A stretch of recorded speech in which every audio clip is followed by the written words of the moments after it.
Bienvenue à l'émission Un autre regard. Cette semaine, j'ai reçu le docteur Hervé Thomas, qui est chirurgien dentiste et qui a consacré une grande partie de sa carrière à l'étude de la respiration, plus précisément les conséquences d'une mauvaise respiration sur nos capacités physiques et mentales. L'être humain moderne est sédentaire. Sédentaire ne veut pas dire ne pas faire de sport, sédentaire veut dire passer beaucoup de temps assis. Si vous passez du temps assis dans les transports, à votre travail, sur le canapé, vous êtes forcément sédentaire. La position assise n'est pas physiologique pour l'être humain et a des conséquences, notamment une diminution de notre capacité respiratoire. La diminution de la capacité respiratoire, c'est le marqueur commun que vous allez retrouver dans les maladies cardiovasculaires, dans les cancers, le diabète de type 2, l'hypertension artérielle, les douleurs vertébrales chroniques, la fatigue chronique, l'apnée du sommeil et les problèmes de respiration. Il y a une dizaine d'années, il a innové en créant la ceinture AirSpire, qui est un outil de rééducation posturo-respiratoire qui va permettre de retrouver une bonne capacité respiratoire. Dans cette vidéo, vous allez découvrir quels sont les signes d'une diminution de la capacité respiratoire et comment vous pouvez retrouver des capacités physiques et mentales optimales. Bon visionnage!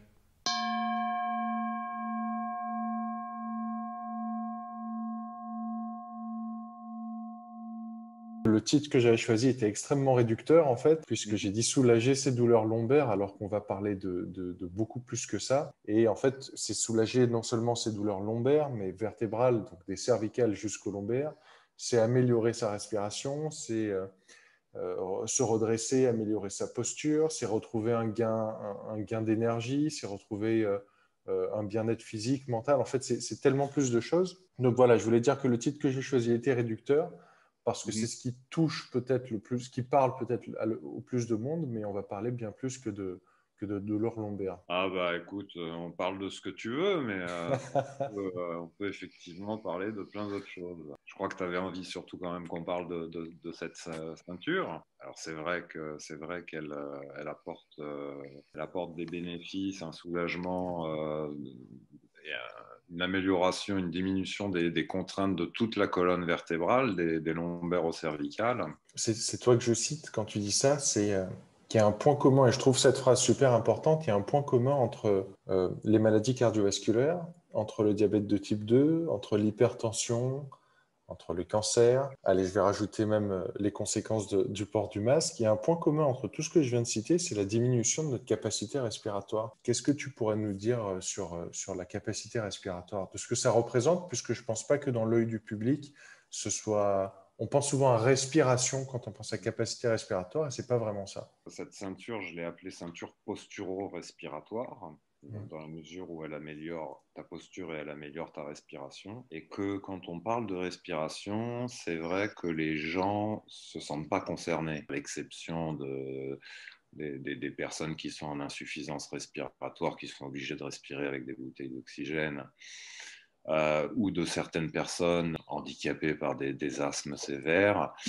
Les gens se rendent pas compte qu'ils peuvent avoir une faible capacité respiratoire parce que t'es très faiblement en fait handicapé et tu Mm. perçois pas de gêne ou de déficit respiratoire. C'est un phénomène en fait qui est très insidieux, la perte de capacité respiratoire et qui en fait nous concerne tous. Ce qu'il faut comprendre, c'est que les manifestations d'une perte de capacité respiratoire, elles ne se perçoivent pas d'un point de vue respiratoire, hormis éventuellement un essoufflement qui survient facilement ou pour un faible effort.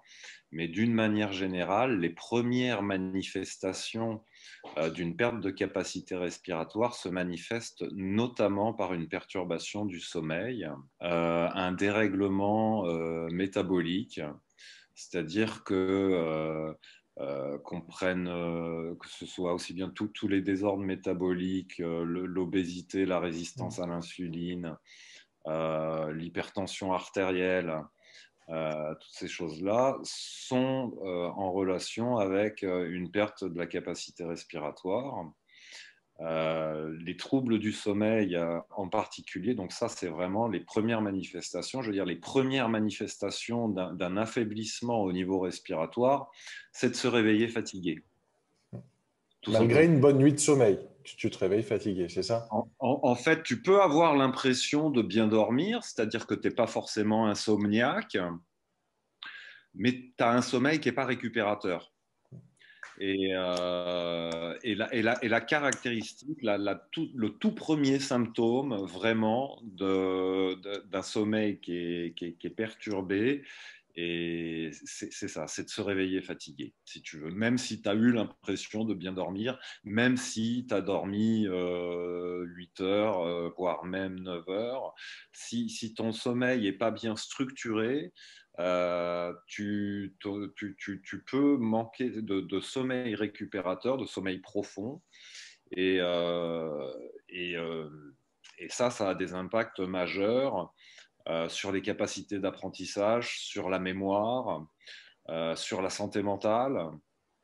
Donc, ça, si tu veux, les principaux finalement symptômes, les principaux signes qui peuvent te faire évoquer un déficit de ta fonction respiratoire, tu ne vas pas le percevoir dans la journée d'un point de vue respiratoire, mais ça va se manifester donc par des perturbations du sommeil et ça va générer des troubles de l'appétit, une tendance à manger plus que nécessaire et en particulier une attirance vers le sucre. Tu vas avoir donc une tendance à perdre, à avoir moins de mémoire, à avoir plus de difficultés d'apprentissage. Ça joue énormément sur le stress et la santé mentale. Donc, toutes les personnes qui ont de l'anxiété ou des tendances dépressives ou tendance à s'inquiéter ou à être stressé, alors qu'il n'y a pas forcément même de raison. Voilà, tous ces symptômes-là qui touchent là pour le coup énormément de personnes, hein, troubles du sommeil, stress et troubles métaboliques, bon, et hypertension artérielle. Voilà, on touche une quantité de personnes incroyables. Ouais, Et les gens ne font pas le rapprochement et n'imaginent pas que ça puisse être lié avec la capacité respiratoire parce que ça ne se perçoit pas dans la journée. Les premiers troubles, les premières manifestations se passent vraiment au cours du sommeil. C'est au cours du sommeil que la régulation de la respiration est complètement différente de celle de la journée. On a le taux de dioxyde de carbone dans notre organisme qui augmente, je dirais, physiologiquement au cours de la nuit, mais qui peut augmenter de manière beaucoup plus importante quand tu as une faible capacité respiratoire. Et alors, ça va perturber le fonctionnement du cerveau. Et ce fonctionnement perturbé du cerveau va affecter les centres du stress et de la régulation, de l'appétit, de l'humeur. Ça va même influencer, si tu veux, la libido, les, les capacités érectiles, les capacités de reproduction, la fertilité. Euh, ça joue sur un nombre de tableaux absolument incroyable. c'est ce que tu me dis qui me bluffe à chaque fois, c'est le marqueur qui est commun à toutes les maladies ou tous les symptômes que tu viens de citer. C'est à chaque fois, c'est un déclin de la capacité respiratoire. Voilà tous les symptômes qui peuvent en découler. Et c'est marrant qu'on n'en parle pas assez et qu'on se Ouais. rende pas compte de ce tueur silencieux, pour reprendre encore tes termes. Ouais, ouais. Alors que bon, c'est parfaitement bien établi, quoi. Je veux dire, Mm. hein, d'un point de vue scientifique, la capacité respiratoire, c'est le marqueur le plus puissant de ta santé. Et c'est le déterminant le plus puissant du risque de mortalité et du risque de développer des morbidités que sont les, qui nous affectent le plus couramment dans notre mode de vie occidental, c'est-à-dire les maladies cardiovasculaires, les troubles métaboliques, les maladies inflammatoires, les maladies neurodégénératives et les cancers. Et toi, c'est ce qui t'avait fait développer à la base cette ceinture, parce que c'est un peu le sujet, c'est l'outil aujourd'hui dont je voulais parler, ben c'est la ceinture que tu as mise au point, la ceinture AirSpear. C'est ce qui t'avait poussé à développer cette ceinture? Alors, si tu veux, j'avais pas forcément encore toutes ces connaissances. Je mesurais pas forcément à quel point ça pouvait avoir un Mm, impact sur la santé, en fait, beaucoup plus important que ce que j'imaginais à la base. Si mm, tu veux, moi, mm, j'ai été dans ma formation initiale de chirurgien dentiste et dans le domaine de l'orthodontie, sensibilisé à l'importance de la respiration sur le développement des mâchoires, et on nous apprenait que les enfants qui respirent mal, qui ont des troubles respiratoires parce qu'ils ont par exemple des amygdales mm, hypertrophiques ou des végétations adénoïdes ou des allergies qui font que tu as le nez bouché, que tu respires moins bien, etc. On nous expliquait que effectivement, ça avait des conséquences sur le sommeil, sur le fonctionnement du cerveau, et que ce sont des enfants qui avaient des capacités d'apprentissage plus difficiles. Et, euh, et rien que ça, si tu veux, moi, ça a donné un sens à mon exercice professionnel incroyable, si tu veux, parce que à chaque gamin que j'ai pu traiter, si tu veux, voilà, mon objectif, c'était pas seulement de lui mettre les dents droites, c'était lui donner les moyens de retrouver un fonctionnement respiratoire optimisé pour favoriser son sommeil, la qualité du mm. fonctionnement de son cerveau. Et donc, de fil en aiguille, si tu veux, dans notre pratique, on, a, on avait un certain nombre de problèmes, de troubles qu'on savait très très bien rééduquer, comme les problèmes d'appui de la langue ou par exemple des mauvaises habitudes comme sucer son pouce et tout ça. On avait des techniques, mais pour la rééducation de la respiration, on n'avait pas vraiment d'outils très efficaces. C'était un domaine où il y avait encore tout à faire. Et, euh, et j'ai passé beaucoup d'années à donner beaucoup de conseils sur la respiration, c'est-à-dire que j'expliquais aux gens comment mieux respirer. Euh, Oui, parce que dire aux gens il faut respirer et pas leur expliquer comment, ça sert à rien, quoi. voilà, effectivement. Donc j'ai passé beaucoup d'années comme ça à expliquer aux gens comment mieux respirer. Je préparais même, si tu veux, des supports audiovisuels euh, de sensibilisation et d'explication tu vois, mes patients, je leur disais, bon, bah, je vais vous mettre dans une petite salle à part, je vais vous passer des vidéos, vous allez, voilà, vous allez mieux comprendre, et tout ça. Et puis, même à mes amis, quoi, je donnais des conseils. J'ai fini par essayer de faire une synthèse euh, qui s'est traduite par ce petit livre que tu connais, Mm, mm. Posture et respiration, le poids et le coût de la vie, que j'ai essayé de communiquer maximum pour sensibiliser sur ces problèmes-là. Et puis, euh, j'avais souvent un retour qui était récurrent de la part de mes amis ou de mes patients. C'était, ouais, bah, enfin bon, voilà, on te croit, tu as sûrement raison, c'est sûrement hyper important ce que tu dis, mais on ne peut pas passer notre temps à faire attention à comment on respire. Je veux dire, quand on est occupé au travail et tout ça, on peut pas penser à comment on respire, comment on contracte le ventre, comment on développe notre poitrine, etc. Et on me disait, il faudrait que tu nous trouves un truc qui nous aide à le faire automatiquement. Et alors, c'est là que vraiment, il y a eu un moment, si tu veux, où j'ai eu le déclic, si tu veux. J'avais conscience, j'avais parfaitement conscience que bon, le diaphragme, qui est le principal muscle de la respiration, était amputé dans sa fonction par un déséquilibre entre le diaphragme et finalement et la sangle abdominale. Le diaphragme, c'est un muscle qui sert à inspirer, à faire rentrer de l'air dans le corps, et son antagoniste, c'est la sangle abdominale qui, elle, favorise plutôt l'expulsion de l'air. Hein. Donc, il n'y a aucun muscle qui fonctionne pas en couple. Tous les muscles fonctionnent en couple. Par exemple, si je prends mon bras comme ça, là, j'ai les muscles fléchisseurs du bras que je contracte et que ça plie mon bras. Et si je veux déplier mon bras, bah, ce sont les muscles antagonistes qui me permettent d'étendre mon bras. Et, biceps et triceps, pour parler grossièrement, quoi. Voilà.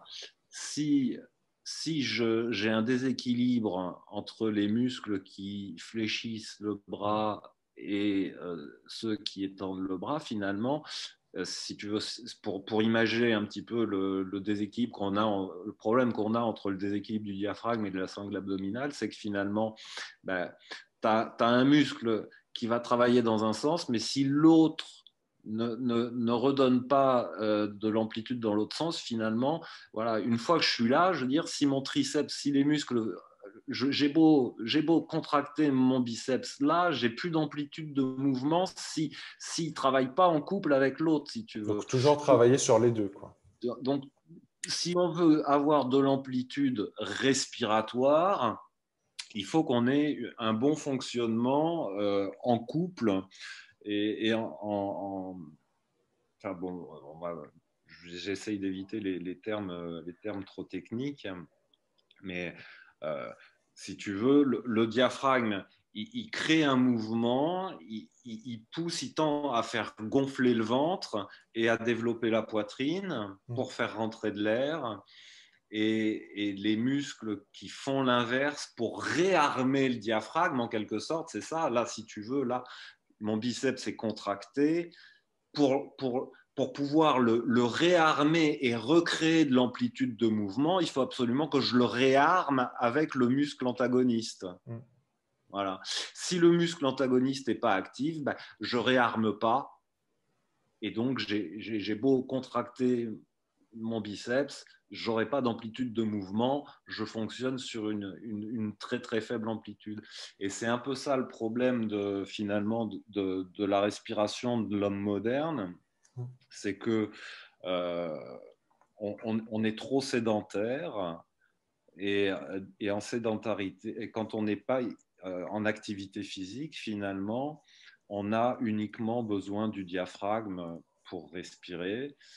Et on n'utilise pas suffisamment notre sangle abdominale. Donc, il y a un déséquilibre qui se crée entre le diaphragme et la sangle abdominale. Et c'est pour ça qu'on a tendance à avoir, en vieillissant, le ventre qui sort de plus en plus. D'ailleurs, pour illustrer,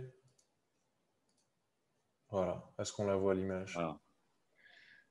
Donc, si tu veux, ce déséquilibre fait que le diaphragme est de plus en plus contracté, de plus en plus spasmé, parce qu'il essaye toujours de générer du mouvement, mais comme s'il est tout seul à travailler, il a beau se contracter, il se spasme et il ne donne pas d'amplitude de mouvement.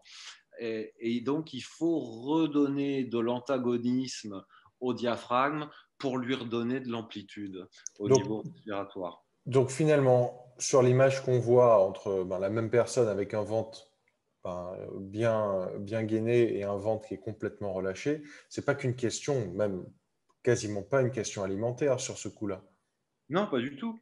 C'est une question de distension de la sangle abdominale qui est liée à nos habitudes de vie, à cause notamment de la position assise et du manque d'activité physique, et du fait que donc le diaphragme, en fait, qui est comme une sorte de parachute qui fait la cloison de séparation entre la cage thoracique en haut et la cavité abdominale en dessous, et ben, il se contracte, il est de plus en plus affaissé, il pousse de plus en plus l'abdomen vers le bas et vers l'avant, et c'est ça qui fait sortir le ventre. Et la sangle abdominale, elle, n'étant pas suffisamment active, et ben, elle se laisse distendre. il y a une distension de la sangle abdominale. Et donc voilà, c'est chez les personnes qui vont avoir finalement une sangle abdominale distendue, ce qui est facile à observer, hein, puisque voilà, tu as, l'abdomen qui est proéminent, comme on dit familièrement, voilà, avoir du ventre. Qui n'est pas forcément une question de masse graisseuse, de masse adipeuse. C'est une distension de la sangle abdominale qui est générée par la poussée du diaphragme. Et cette poussée du diaphragme, elle est orientée, cette poussée du diaphragme, elle est précisément, elle est orientée, dirigée donc sur la partie basse de la sangle abdominale entre le pubis et le nombril. Et moi, je me prends pour exemple parce que j'ai jamais eu de problème de poids, j'ai toujours été un sujet plutôt mince et je me suis retrouvé ces derniers mois à beaucoup travailler sur écran, donc assis. Euh, et effectivement, j'ai eu le bas de mon ventre et on me le faisait remarquer, tiens, tu as pris du ventre et tout. Et pourtant, sur la balance, je n'avais pas plus de poids, j'en avais même perdu un ou deux, puisque on en parle souvent, je fais du jeûne, ça m'arrive de jeûner 1 ou 2 jours dans la semaine. Mais pourtant, effectivement, la sangle abdominale, c'était vraiment détendu. Et bon, bah, je la montrerai tout à l'heure, je l'essaierai tout à l'heure, mais j'ai repris cette ceinture que je connaissais. C'est comme ça que je t'ai connu, moi, c'est en achetant cette ceinture. Et ça m'a tout de suite changé non seulement le gainage de ma sangle abdominale, mais j'ai pu récupérer une vraie respiration en quelques jours, en fait, quoi. Ah ouais, ah ouais, tout à fait. Ah, c'est étonnant, hein. Mais ce que tu racontes, c'est vrai, j'ai eu plusieurs témoignages comme ça, enfin en abordant le sujet, j'ai le souvenir de plusieurs patients qui me disaient, mais je ne comprends pas, je ne prends pas de poids, mais je prends du ventre. Mm. Et, et en fait, bah, tu le comprends parce que c'est le diaphragme qui est de plus en plus spasmé. Et puis ça, toi, en tant qu'ostéopathe, tu le perçois chez tes patients, mais je pense que vous êtes aussi, en tant que thérapeute, vous avez des techniques pour améliorer la situation à l'instant T, mais dès que la personne requitte ton cabinet, va repasser quelques heures devant son ordinateur, voilà, tout le travail est flingué, quoi. Bah, c'est super important ce que tu dis. Quelqu'un va venir me voir et je reprends le thème principal, c'était soulager ses douleurs lombaires, puisqu'on vient souvent me voir pour ça, pour une sciatique, pour le dos, etc. Et ça va soulager quelques jours, ça va soulager quelques semaines. Et effectivement, la personne, encore devant son écran, c'est une chose, assis dans la voiture, assis sur le canapé devant la télé, on est tout le temps assis en fait. Et il n'y a plus aucune rééducation. Et malgré tout l'effort que je faisais d'expliquer comment on allait respirer, d'aller allonger la respiration, je voyais des gens avec toute la bonne volonté du monde qui n'arrivaient pas à aller sur du 5-6 secondes d'inspire, 5-6 secondes d'expire. C'était impensable, c'était impraticable pour eux. Ils voulaient bien faire l'effort, mais ils étaient sur du... Eh oui. Ils respiraient comme ça tout le temps. Eh oui, parce que le diaphragme n'est pas réarmé. Ils n'ont plus la capacité de réarmer le diaphragme, de l'étirer. Là, le muscle biceps se contracte, il se rétrécit. Hein. Et pour pouvoir redonner de l'amplitude, pour régénérer le mouvement et régénérer de l'amplitude, il faut pouvoir l'étirer. C'est ça l'antagonisme des muscles qui fonctionnent en couple. C'est que quand il y en a un qui se contracte, il y a l'autre qui s'étire. Et puis pour redonner l'amplitude de mouvement, voilà, de l'autre côté, ça se contracte pour réétirer le premier. Donc c'est tout le temps une alternance de contraction et d'étirement. Et quand ta sangle abdominale est distendue et est devenue en quelque sorte incompétente, ça fait une sorte pour parler de déconditionnement de la sangle abdominale. Tu n'as plus la capacité de réarmer ton diaphragme, donc tu n'as plus la capacité d'avoir de l'amplitude respiratoire, et donc tu as une respiration qui est courte et profondément inefficace. Voilà. Et pour en revenir au problème des lombaires, ce qu'il faut comprendre, c'est que le point fixe du diaphragme, par les piliers du diaphragme, s'insère donc sur les vertèbres lombaires. Et en étant spasmé, si tu veux, ça considérablement, ça accentue la compression des disques intervertébraux entre les lombaires. Et pour comprendre l'effet que ça a finalement sur la totalité de la colonne vertébrale, c'est que donc on a les piliers du diaphragme qui viennent prendre leur point fixe sur les lombaires. Et puis, on a cette coupole-là, et puis le centre de la coupole est rattaché au cœur, aux poumons, et tout ça, ça remonte et ça se rattache en haut à l'osioïde qui est, lui, suspendu à la base du crâne et à toute la face. Et donc, plus le diaphragme va être spasmé, plus il va être affaissé, et finalement, plus tu compresses les lombaires avec les piliers du diaphragme, et plus tu compresses tout le haut de la colonne vertébrale, finalement, par la traction que le diaphragme va générer sur la tête.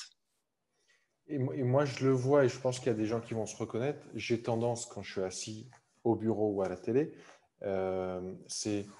voilà, je vais me laisser tomber, je vais avoir les épaules qui vont commencer à se voûter, mes fesses, elles seront plus à l'arrière du siège, elles vont commencer à glisser, et je vais me retrouver avec cette pression ici. Et souvent, on se dit, bah, c'est l'estomac, qu'est-ce que j'ai mangé, et ci et ça. Et en fait, c'est juste un écrasement du diaphragme qui fait que là, on a cette compression, et clairement, je commence à bâiller, j'ai du mal à me concentrer, alors je vais prendre mon téléphone, et ça, c'est un truc que si on arrive à maintenir cette position, c'est des choses que j'ai des capacités de concentration qui sont plus longues, j'ai pas les coups de barre, c'est quand même assez incroyable que rien que de cette position assise, on arrive à développer toute cette dysfonction en fait.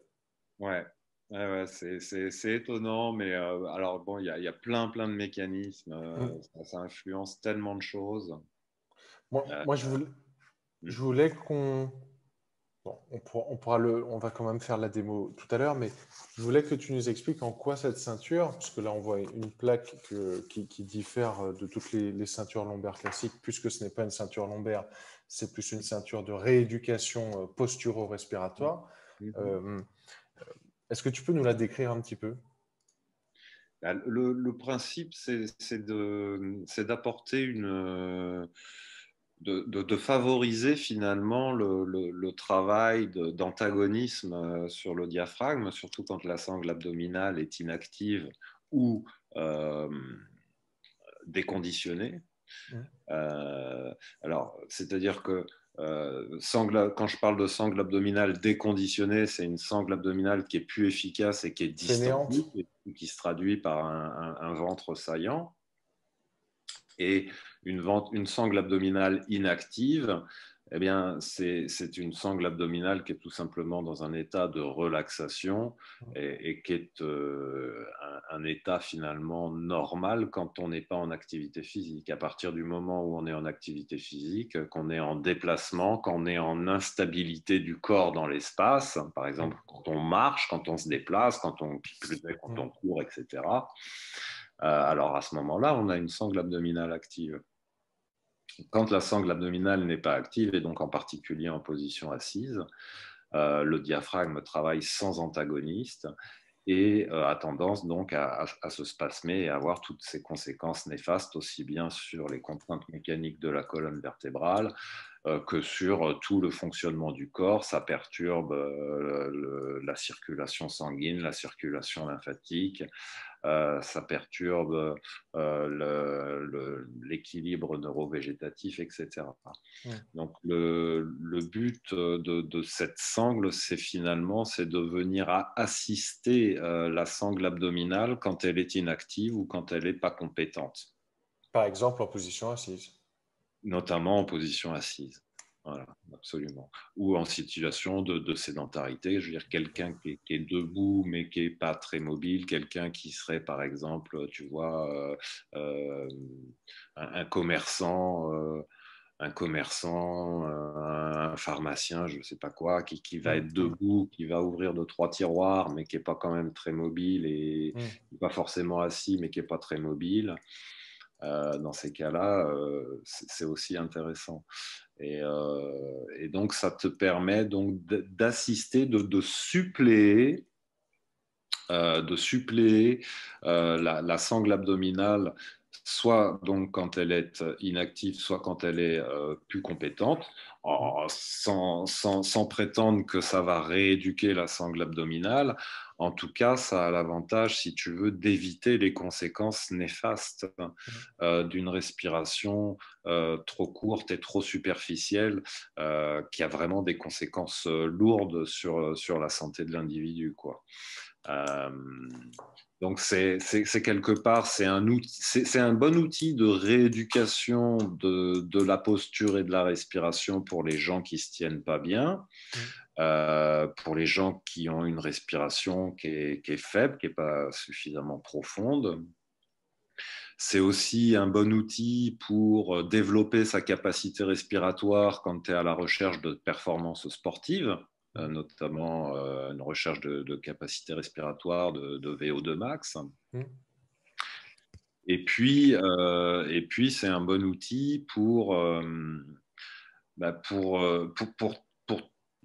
t'aider à développer ta cage thoracique, et puis pour vraiment limiter donc les conséquences de la vie sédentaire, quoi. Okay. C'est quelque part, alors quand je parle de vie, de sédentarité, j'aime le rappeler parce que dans la tête des gens, d'être sédentaire, c'est souvent associé au fait de ne pas faire de sport. Aujourd'hui, ce qu'on appelle la sédentarité au point de vue scientifique, c'est le temps que tu passes assis, en fait. Okay. On est tous sédentaires, quoi. On est tous sédentaires. À partir du moment où on passe du temps assis, on est tous sédentaires. Donc voilà, c'est une assistance, c'est un bon outil d'assistance à la sédentarité pour limiter les effets néfastes de la sédentarité. Le principe de fonctionnement, je ne sais pas si j'ai bien répondu à ta question. Tu voulais peut-être que j'explique un peu mieux comment ça fonctionne, du coup. Mais c'est ça, on pourra le faire. Je pourrais la passer et comme ça, tu pourras me guider si tu veux. Moi, je la mets un peu à ma sauce. Ça va peut-être pas te plaire, mais je peux déjà la mettre et tu me dis si c'est OK. Si je suis. Ouais. Donc, je vais éviter de trop montrer mon corps. Mais en gros, voilà, il y a cette petite plaque qui va venir en avant. On ne va pas la mettre sur le haut, mais on va la mettre quasiment entre le pubis et le bas du ventre. C'est bien ça? Ouais. Il Alors, faut que ce attends. soit Là, en regard des épines iliaques. Elle est montée à l'envers. Mais c'est pour ça que je t'ai dit que tu vas pas kiffer, c'est que ça me j'ai une petite gêne, non seulement j'ai une gêne esthétique en fait, tout simplement quand je le mets, mais je sais que normalement c'est allez pour le bien de l'expérience, je la remets à l'endroit. Mais normalement c'est ça. On est d'accord? Ouais. Ouais. Hop.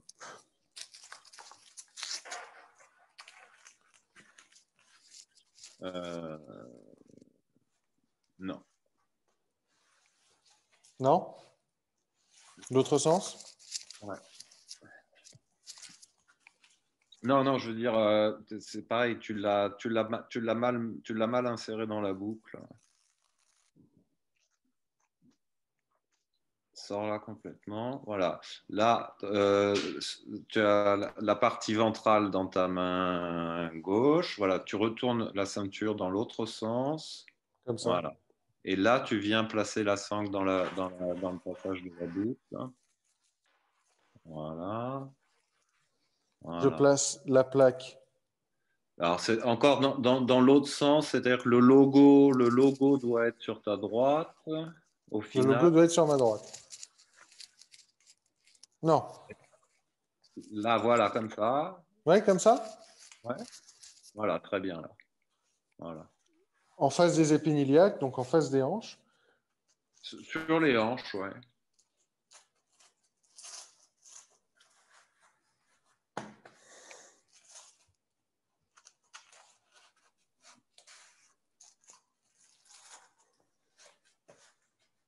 Voilà. Donc on ajuste le serrage légèrement au début pour bien la positionner, hein. Donc le bouclier, moi j'appelle ça le bouclier devant la plaque dure devant, Ouais. doit bien être entre le pubis et le nombril. hein, jamais Ouais, au-dessus du nombril. Et ouais, c'est puis, en dessous. il ne faut pas que le bord inférieur appuie sur le pubis. Une fois qu'on est bien ajusté en positionnement, là, on ajuste le serrage, comme tu viens de faire.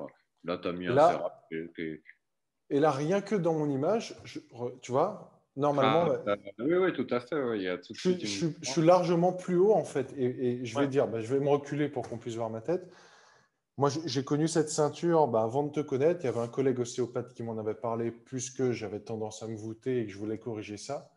Et le truc principal, en fait, que j'ai aimé dans ta ceinture, c'est que de tout ce que j'avais pu utiliser, et il y a peut-être mon père qui regarde l'émission depuis que j'étais gamin, mon père, il nous mettait le dos contre le mur, debout, le dos contre le mur pour nous rééduquer. Et c'était un truc qui était impossible pour moi de faire. Ah Et il ouais. ne le faisait pas. Enfin, c'était pas méchant, mais c'était juste, il voulait vraiment qu'on puisse se tenir Ah bah, droit. le fameux tiens-toi droit. Le fameux tiens-toi droit. Et avec cette ceinture, le truc, c'est que moi, je me sens toujours très à l'aise quand je me voûte, en fait. Et avec cette ceinture, ça m'inverse la sensation. Dès que je vais vouloir me voûter, je ne vais pas être bien et je me remets automatiquement droit. Et tu as dit un truc tout à l'heure, et c'est là où je suis presque pas d'accord. Tu as dit, ça nous fait une bonne respiration de manière automatique. Mais je ne trouve pas que c'est quasiment automatique parce que c'est j'oublie pas que la ceinture, elle est là et je trouve que c'est bien puisque ça me permet quand même de prendre conscience de ma respiration. Ça se fait Alors, pas tout seul en fait. si Ça, tu t'en rends pas forcément compte, mais si tu veux, quand le diaphragme travaille seul, c'est-à-dire la respiration de relaxation, que je dénigre pas, hein, parce qu'il y a des gens qui ont des considérations sur la respiration. C'est vrai que à chaque fois que tu entends des conseils sur la respiration, bien souvent, on te dit il faut relâcher le ventre, il faut gonfler le ventre à l'inspiration, donc toi, tu es etc. contre ça. Non, je ne suis pas contre ça. Je pense En qu'il relaxation, quoi. il est important de comprendre qu'on a deux modes physiologiques de respiration. On a la respiration de l'activité qui correspond à la posture érigée, c'est-à-dire quand on est debout, quand on est dans la verticalité, quand on Mm. est debout notamment en action de marche, etc. La respiration naturelle et physiologique le travail même inspiratoire, l'inspiration doit se faire avec un gainage de la partie basse du bas-ventre. Euh, Par contre, la respiration de relaxation, qui, elle, doit être associée plutôt à des positions allongées, horizontalisées, là, doit se faire avec une sangle abdominale relâchée et un travail uniquement au niveau du diaphragme, c'est la respiration du sommeil. Donc voilà, il y a, il y a toujours un débat majeur vis-à-vis de cette respiration et de la façon d'approcher la respiration. Je veux dire, même chez les yogis, il y a deux écoles. Mm. Je ne sais plus laquelle est laquelle, mais ils appellent ça l'école du Nord, l'école du Sud. Et il y a une école qui préconise une respiration systématique avec un gainage ferme de la partie basse du ventre, ce que les yogis appellent le Uddiyana Bandha. Mhm. Et puis, il y a une autre école qui préconise plutôt la respiration de la relaxation avec la sangle abdominale relâchée. Et ce qu'il faut comprendre, c'est que ces deux modes de respiration sont l'un et l'autre physiologiques, naturels, mais ils n'ont pas du tout les mêmes intérêts. La respiration de la relaxation, elle est vraiment associée à la stimulation Mm. du parasympathique, à la réparation du corps, au sommeil, à la nuit et donc une position horizontalisée. Et par contre, la respiration avec gainage du bas-ventre, c'est plus associé aux postures verticalisées, à l'action, à l'orthosympathique, à la dépense d'énergie, à l'activité, à l'efficacité, etc. Et voilà, les gens ont tendance à tout mélanger. Et ce qui nous mélange aussi, c'est cette fichue position assise, parce que cette fichue position assise, on est dans une situation de verticalité, mais dans un état de stabilité qui nous permet un état de relaxation. Et c'est ça qui est profondément mauvais. La respiration de la relaxation et l'état de relaxation est néfaste pour notre corps dans la verticalité. Donc elle est bien, comme tu dis, en relaxation, en position allongée, mais dès qu'on l'a debout ou Voilà, assis, c'est... absolument. Mais vraiment, Excuse-moi, Non, non, vas-y. tu me disais que oui, moi je prétends effectivement qu'on améliore ta respiration sans même y penser, parce que la respiration donc de relaxation, quand la sangle abdominale est détendue, le diaphragme, dans ces cas-là, l'action du diaphragme, c'est d'étirer les poumons vers le bas. Le diaphragme se contracte, il pousse le contenu abdominal, il refoule le contenu abdominal, ce qui fait gonfler le ventre, et la descente du diaphragme donc entraîne un étirement des poumons sur une seule dimension. Tandis que quand le diaphragme se contracte et qu'il a une résistance grâce à la ceinture ou grâce à une sangle abdominale tonique, à ce moment-là, ce n'est pas le centre du diaphragme qui descend, mais c'est la périphérie du diaphragme qui monte et qui soulève et qui déploie la cage thoracique à ce moment-là sur 3 dimensions. Donc, la respiration de relaxation, pour le même travail du diaphragme, on va avoir une variation sur une seule dimension, alors qu'avec une respiration avec une synergie du diaphragme et de la sangle abdominale ou de la ceinture, on a une expansion tridimensionnelle et donc des échanges d'air beaucoup plus importants et des échanges gazeux beaucoup plus importants pour la même activité du diaphragme. Et on en revient à ce que tu disais au début, une respiration qui est optimale, ben, c'est s'éviter des conséquences néfastes, c'est-à-dire c'est sortir du rouge vis-à-vis de maladies cardiovasculaires, d'hypertension, diabète, cancer, etc. Complètement, ouais, ouais. Et avant d'en arriver à ces situations dramatiques, bah, c'est les troubles du sommeil, le stress, la fatigue, Grignotage de sucre. la prise de poids, les comportements addictifs et en particulier alimentaires. Voilà, hein, vraiment, ouais, c'est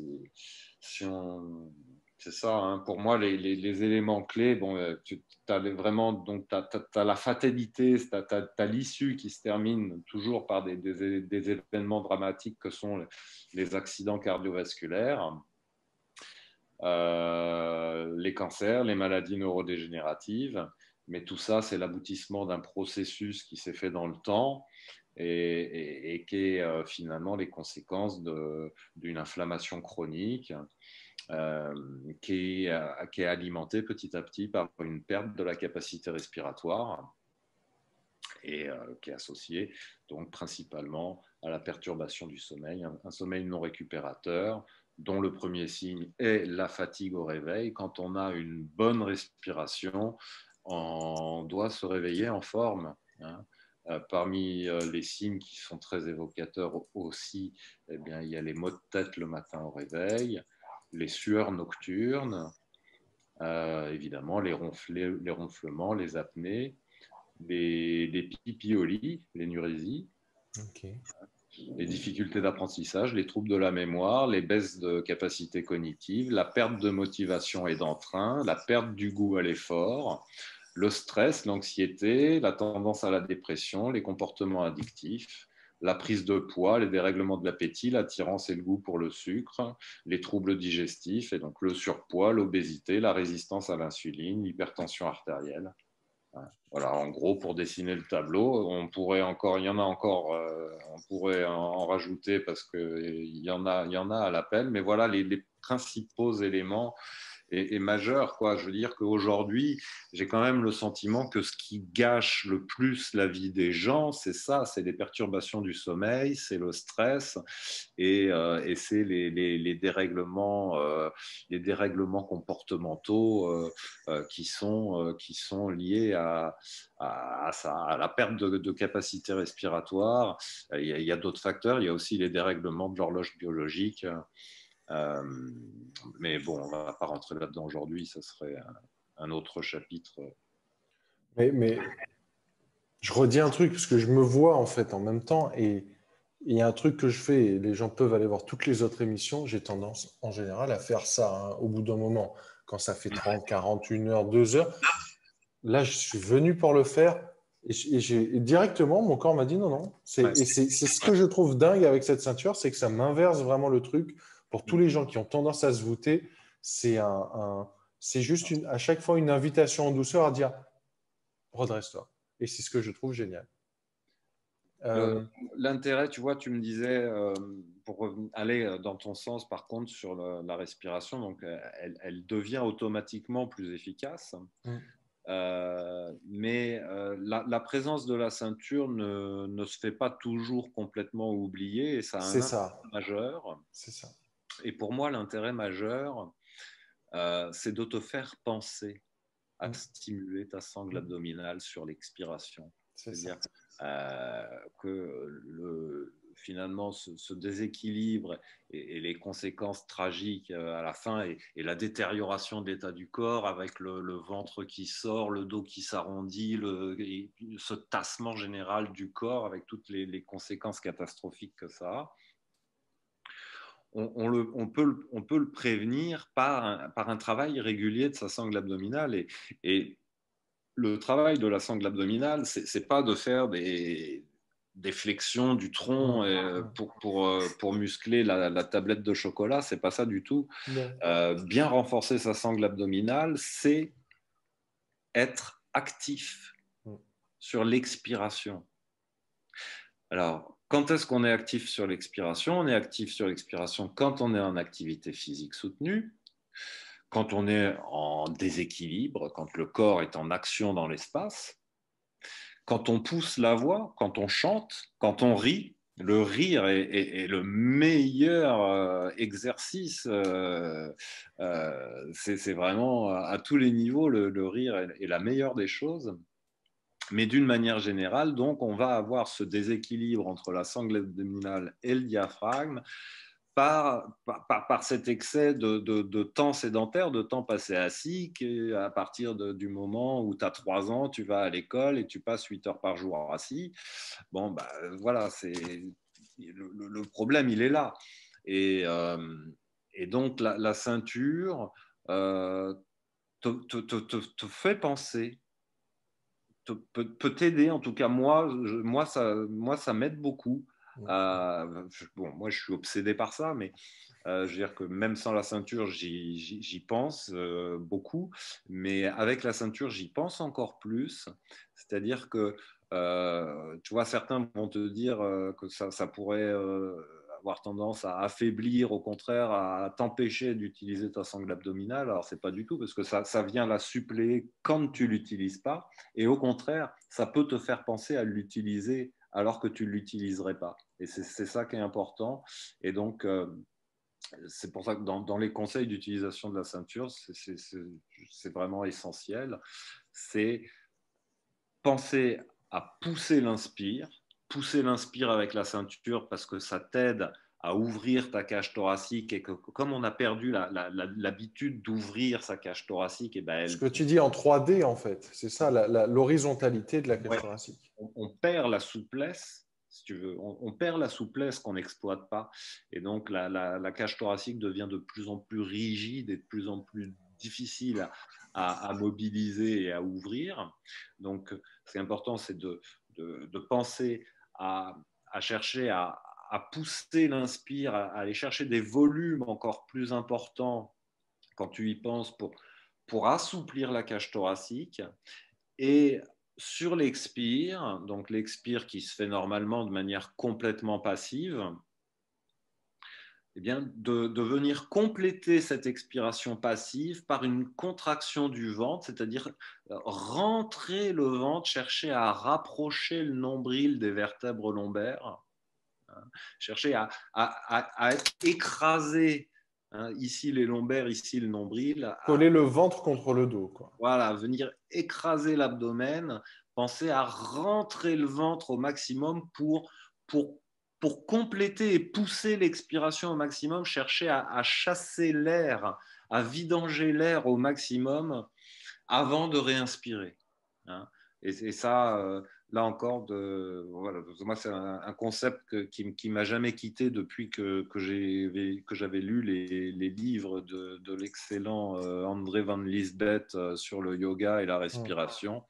Il disait que une bonne respiration, c'est d'abord une bonne expiration, et que une bonne expiration conditionne une bonne inspiration. Et pour tous les pratiquants de yoga, moi, je ne sais plus quel yogi avait dit ça, mais ce n'est pas une question de posture, ce n'est pas une question de souplesse. Vous pouvez toucher par terre facilement, vous pouvez mettre le pied derrière la tête. Si vous ne le faites pas en respirant correctement, ce n'est pas du yoga. Si vous avancez 2 cm sur un étirement tout en respirant, ça s'appelle du yoga. Donc, je te rejoins complètement là-dessus. Ouais, ouais. Ah ben, oui, oui, je pense que le yoga de base, c'est pas une question de posture acrobatique, c'est avant tout et surtout une question de respiration.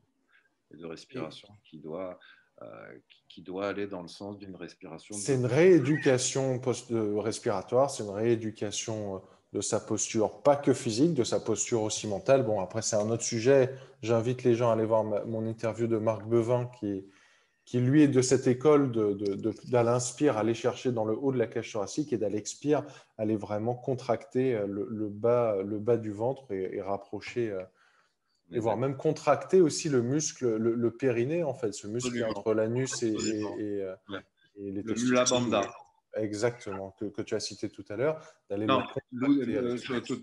l'Uddiyana Bandha, c'est la partie basse de la sangle abdominale. Oui, c'est Donc un autre muscle. vraiment ce sur quoi on travaille avec la ceinture. Et le Mula Bandha, c'est l'anus, c'est la contraction de l'anus.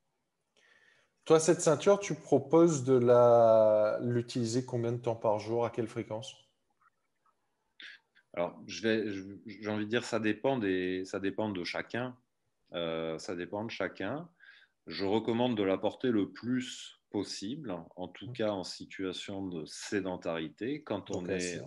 Quand on est assis, quand on est inactif physiquement, on a tous un bénéfice à la porter, c'est une certitude, dans la mesure où ça reste confortable. C'est-à-dire que, surtout dans les premiers temps, quand on n'est pas habitué, le port, au bout d'un certain temps, peut devenir inconfortable. Voilà, il ne faut pas insister. Ce qui est important, c'est pas de la porter longtemps. Ce qui est important, c'est de la porter souvent. Et je recommande au minimum de la porter un petit peu le matin et un petit peu le soir, notamment donc avant de se coucher. Puisque c'est au cours du sommeil qu'on va avoir les conséquences les plus dramatiques sur le cerveau, etc., d'une faible capacité respiratoire. C'est vraiment important de bien stimuler sa respiration et de faire des respirations profondes avant de se coucher. Donc, ouais, je suis d'accord avec toi. C'est-à-dire que d'aller regagner un peu de capacité respiratoire avant de dormir, c'est quasiment C'est crucial. super bénéfique.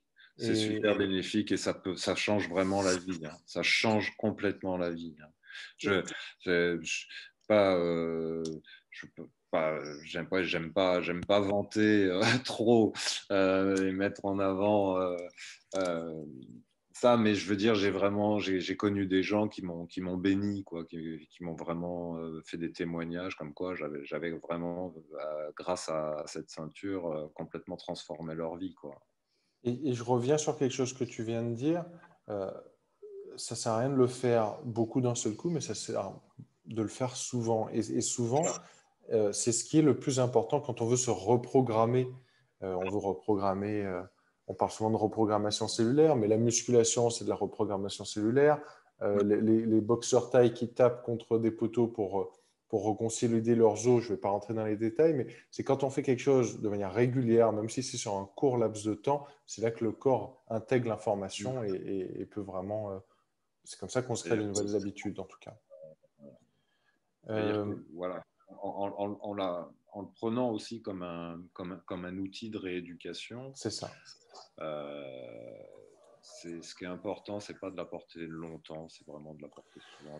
Si tu la mets toute la journée, que tu la mets un jour par semaine toute la journée, bon, ça n'aura pas d'énormes bénéfices sur ta manière de fonctionner en général. Par contre, si tu la mets 10 minutes le matin, 10 minutes le soir, tous les jours, avec le temps, là, tu vas avoir des effets extraordinaires.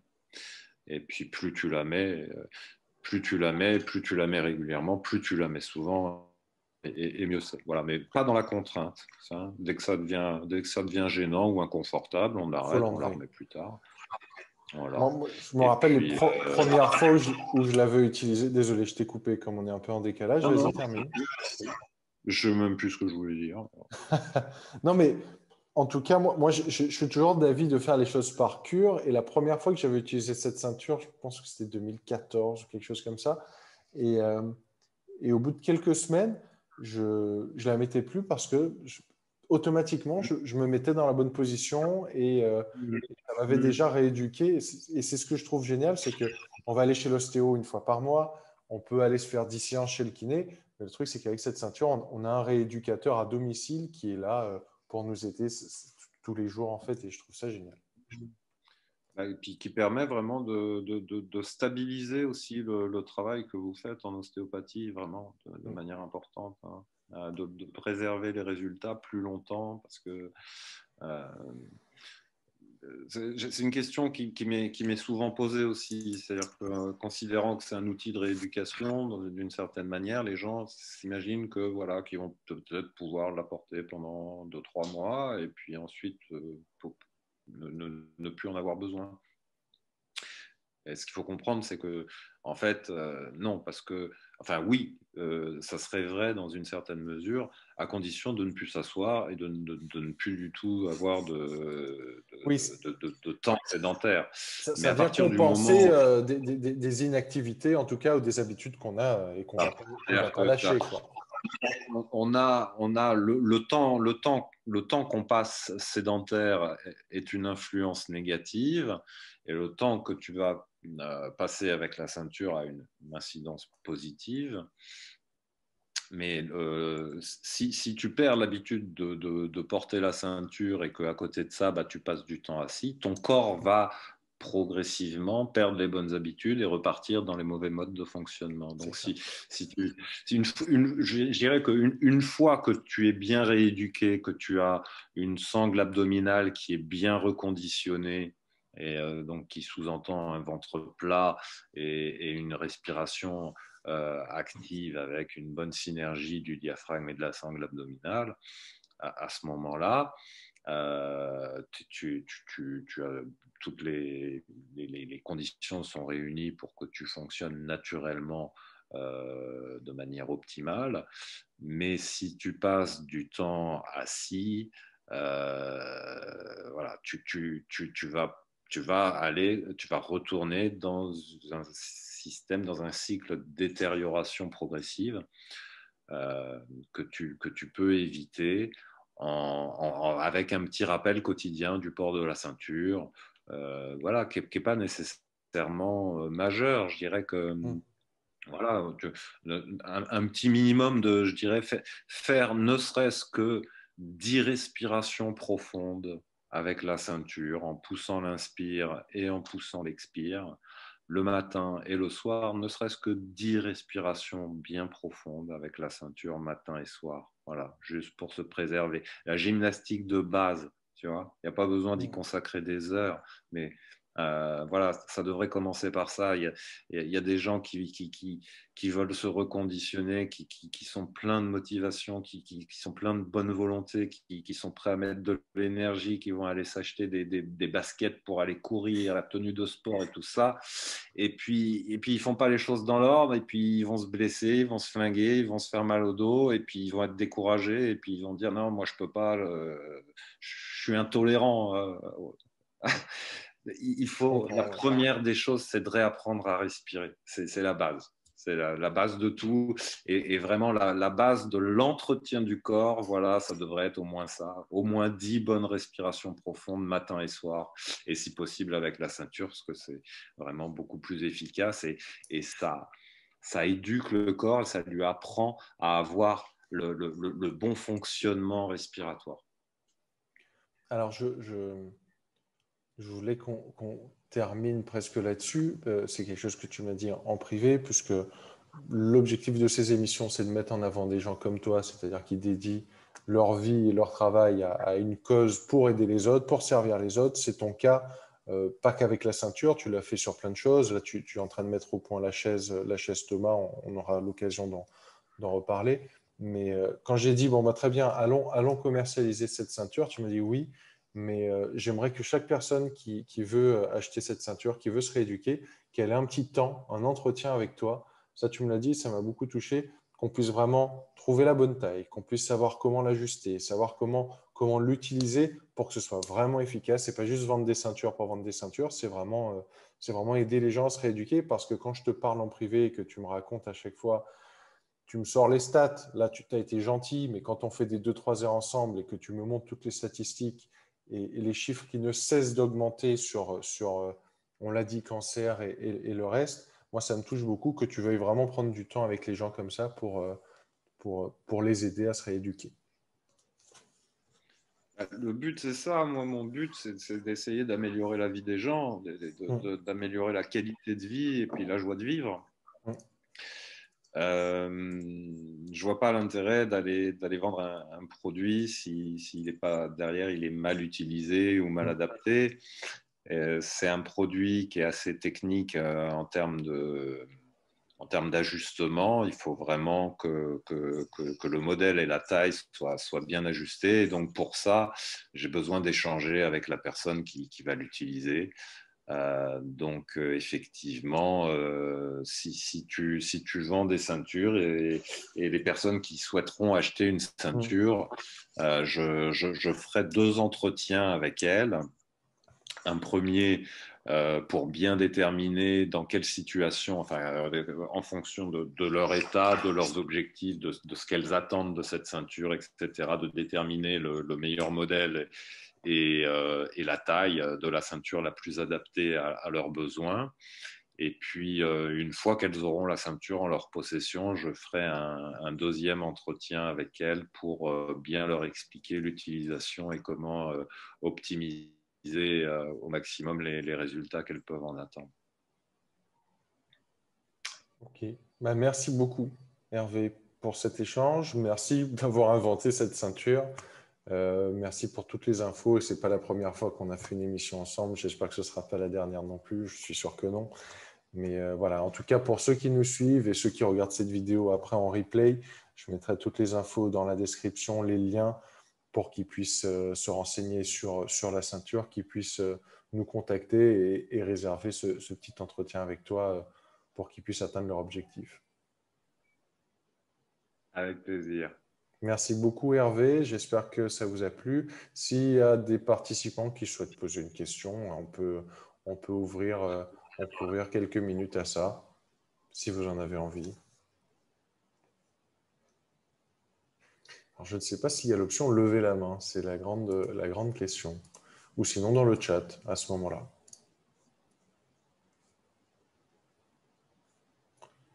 Ah, on nous dit merci sur Facebook. Je ne voyais pas ce qui se passait sur Facebook. Merci à toi aussi. Alors, ça parle plus sur Facebook que sur le lien. Moi, j'ai une dernière question. Mm-hmm. Euh,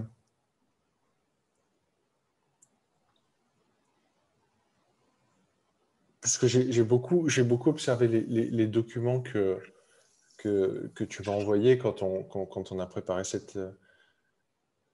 cette émission. Et je rebondis sur quelque chose que tu m'avais dit aussi sur un entretien qu'on avait fait en privé, c'est-à-dire que la capacité respiratoire, tu me diras si je l'explique bien, c'est que l'enfant se construit aussi une,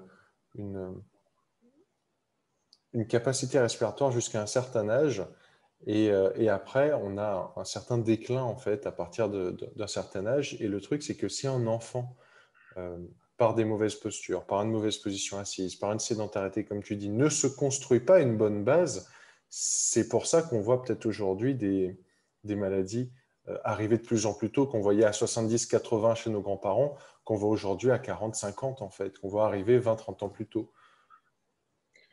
Bah, ouais, bah, il y a plusieurs facteurs, mais effectivement, on vit une époque où on est exposé à un certain nombre de stress environnementaux et sociaux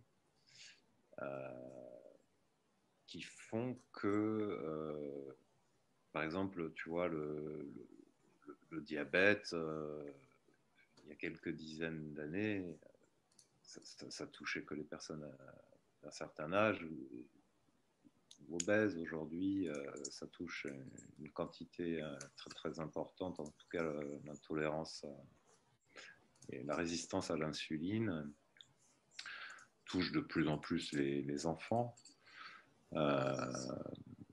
Les problèmes de ronflement, d'apnée du sommeil, c'était des choses qui, effectivement, à une époque, touchaient que les personnes âgées. Aujourd'hui, c'est les enfants souffrent de plus en plus tôt de problèmes qui, effectivement, ne touchaient qu'une certaine tranche d'adultes autrefois, quoi. Il y a une évolution majeure, alors qui est liée au mode de vie, et notamment donc à la position assise et, euh, et au dérèglement de l'horloge biologique. Et je te dis, bon, là, on ne va pas rentrer dans le sujet parce que ça mériterait une émission entière. Mais est-ce qu'un jeune enfant peut déjà se rééduquer avec cette ceinture? Un jeune adolescent? Bien sûr, Ouais. bien sûr, bien sûr. Alors, je m'amuserai pas en pratique, en pratique clinique. Voilà, ça m'est arrivé d'adapter des ceintures pour des enfants, même très jeunes.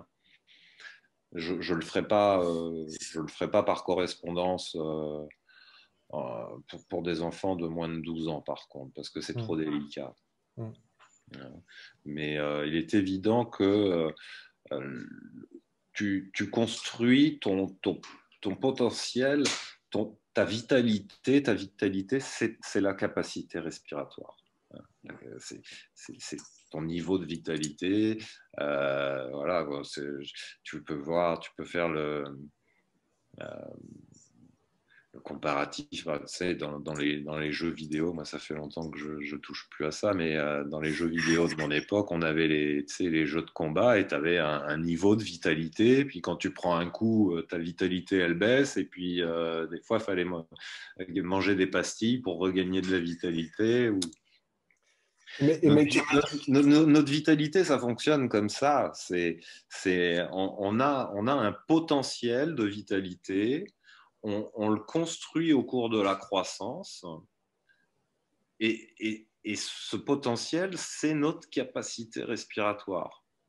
Donc, moi, je veux dire, à la base, cette ceinture, voilà, ce qui m'a poussé à faire ça, c'était à quel point j'étais consterné de voir tous ces gamins avec des cages thoraciques tout étriquées, des petites cages thoraciques, les épaules fermées comme ça. Tu vois ce que je veux dire? Tous ces gamins qui n'ont pas de développement respiratoire, là, ces petites cages thoraciques tout étriquées. Le but de ce produit, c'est ça, D'ouvrir. C'est d'ouvrir et de redonner de la capacité respiratoire, de la capacité thoracique. Et c'est ta capacité vitale. C'est ça qui fait que tu es résistant et que tu es capable de t'adapter. Mais je suis sûr que ça joue aussi sur la confiance en soi pour un adolescent, d'être tout C'est pas rabougri grave. comme ça et de s'ouvrir aux autres comme ça, je suis sûr que ça joue aussi sur la confiance. Il y a une question qui a été posée, c'est est-ce que vous pouvez décrire à nouveau le process de respiration profonde? Une bonne une respiration profonde. Une respiration profonde, c'est une respiration où on va d'abord bien vider ses poumons. Donc, on va partir de ça, on va partir de l'expiration. Hein, pour bien l'expiration, c'est quand on n'est pas en activité physique, c'est un processus qui est normalement complètement passif. Hein, on laisse l'air sortir, on laisse faire. Il n'y a aucun travail musculaire. Et à ce moment-là, chez une personne moyenne, il reste 2 litres d'air dans les poumons. Et si on complète avec le fait de rentrer le ventre en rapprochant le nombril des vertèbres lombaires, on peut encore chasser 1 litre d'air, ce qui fait qu'au final, il restera toujours 1 litre d'air dans les poumons. Donc l'idée de base, c'est déjà ça, fondamentalement, c'est de compléter l'expiration passive par une contraction des transverses abdominaux qui rapproche le nombril de la colonne vertébrale de manière à compléter la vidange de l'air avant de réinspirer.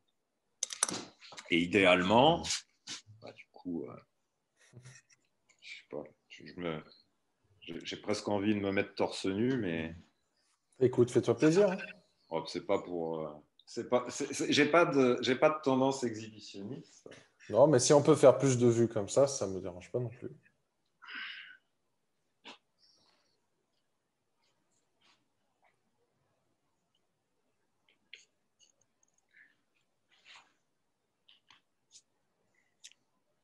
Donc, on voit là. Oui, on voit. Donc finalement, la partie clé, hein, c'est entre le nombril et le pubis. Quand on pousse l'expire, voilà, on cherche à rentrer le ventre au maximum, au niveau du bas-ventre. Et là, idéalement, il faudrait relancer l'inspire en gardant cette tonicité du bas-ventre. En tout cas, si on est en position verticalisée, hein, donc debout ou assis. Et là, donc, on va avoir une inspiration qui va, grâce à cette tonicité du bas-ventre, va permettre l'ouverture tridimensionnelle de la cage thoracique. C'est ça, c'est sentir les côtes s'ouvrir. Voilà, la poitrine s'ouvre vers l'extérieur et vers le haut. Ok.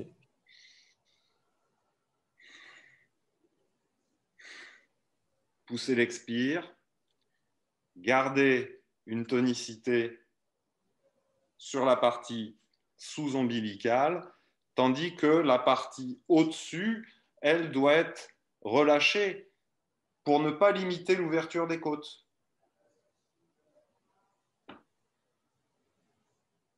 Voilà. Ok. Comme Bruce Lee.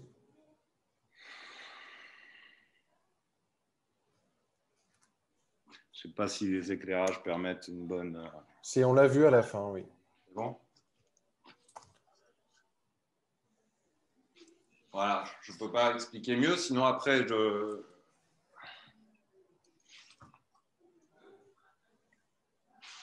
Non, mais en tout cas, moi, c'est bien expliqué. C'est-à-dire, quand tu dis en 3 dimensions, c'est vraiment pas ne pas penser que c'est que haut et bas, en fait, puisque souvent on a l'image du diaphragme juste qui se lève et qui s'abaisse, mais de vraiment sentir, et moi c'est en yoga que j'ai pu le sentir, ce truc, de vraiment sentir cette ouverture latérales en fait, des muscles intercostaux qui permettent de déployer en fait, et de gagner en amplitude thoracique et donc augmenter sa capacité respiratoire.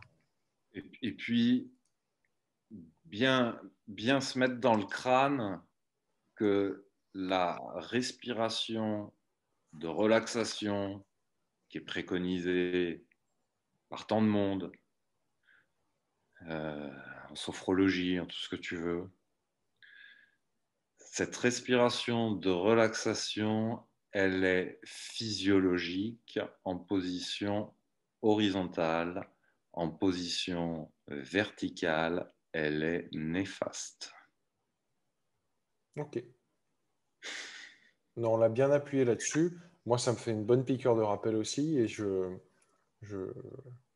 mettrai l'accent là-dessus pour les patients qui sont vraiment en détresse respiratoire, surtout en ce moment. Mais on ne va pas rentrer sur ce sujet. En tout cas, merci beaucoup Hervé. Merci pour ton temps, tes connaissances, ta dévotion. Merci. Et j'espère qu'on se refera un petit échange rapidement. Avec grand plaisir. À bientôt. Allez, bye bye. Merci à tous.